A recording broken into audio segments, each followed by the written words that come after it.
Card lists and detail views provide additional ways to display data. Let's go ahead and add our first card list. Let's choose the data source that we want to display. And then within that data source, we're going to list our company records. One of the cool things that you can do with a card list is attach a name at the top of every single card. So for example, since this is a card list of companies, we can insert a variable selecting this card, the data within this card, and then use the company name.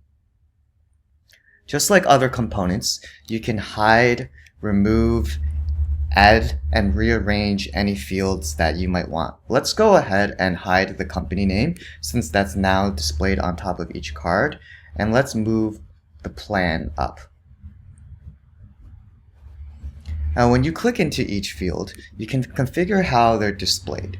You'll have options for icons, pillboxes, links, and to convert it into a date-time format if that's what the field is. In this case, let's go ahead and create some pillboxes.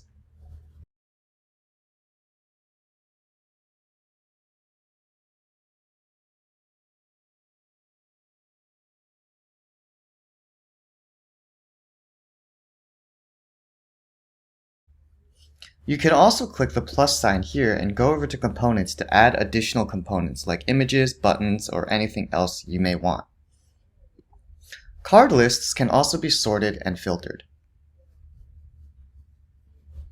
Let's go ahead and add a filter to this list based on the plan. The first thing that we'll need to do actually is to add a drop-down component.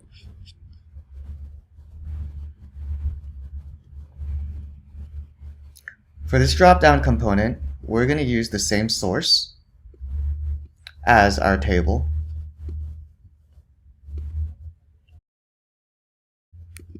And we'll just call this plan drop. For the placeholder, we'll say filter by plan. And for the drop-down options, we can just have it use the plan as both the display name and the value. Now the last thing that we want to do is to go back to our card list and then create a filter that will work with this drop-down. So what we'll want to do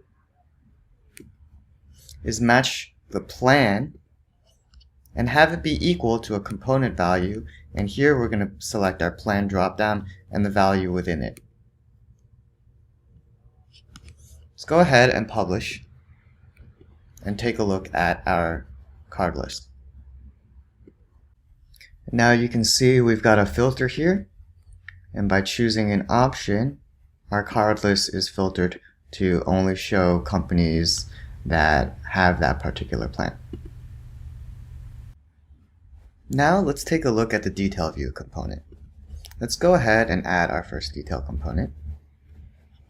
We're going to select demo database as our data source, and we're going to have it list customer records. So you can see, just like card lists and table components, you can hide, remove, rearrange the fields however you wish, and you can also click into each one to configure the display options for how each field looks. Now, since only one record is shown of this detail view out of all of the records that are within this database table, what we can do is we'll use filters attached to the detail component to specify which record should be shown in here. And usually you're going to filter using another component. So let's go ahead and add a table to do this in a simple way.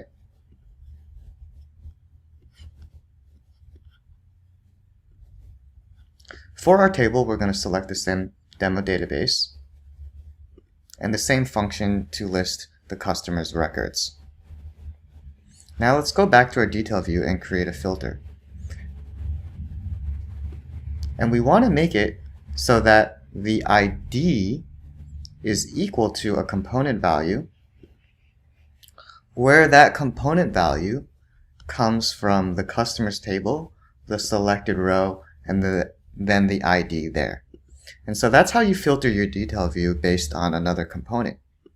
But the detail view itself can also provide data for other functions, like an update function in a button.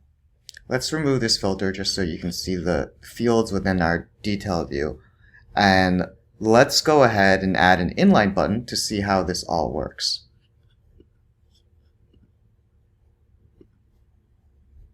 So for the button, we also want it to act on a demo database. This time, what we want to do is update our customer's record. For the label, let's just call this suspend because we want this button to actually suspend a user. Same thing here.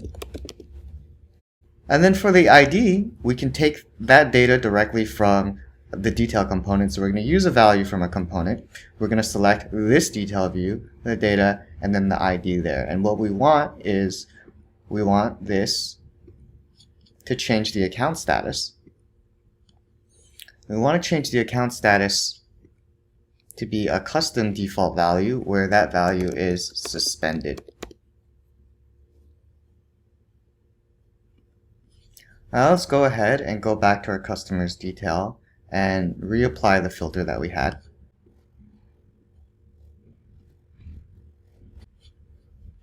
Now let's go to save and publish.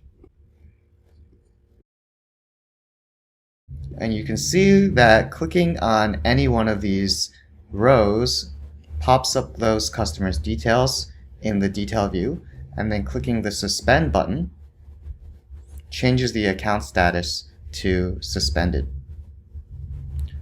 That's it. You've got the basics for card lists and detail views.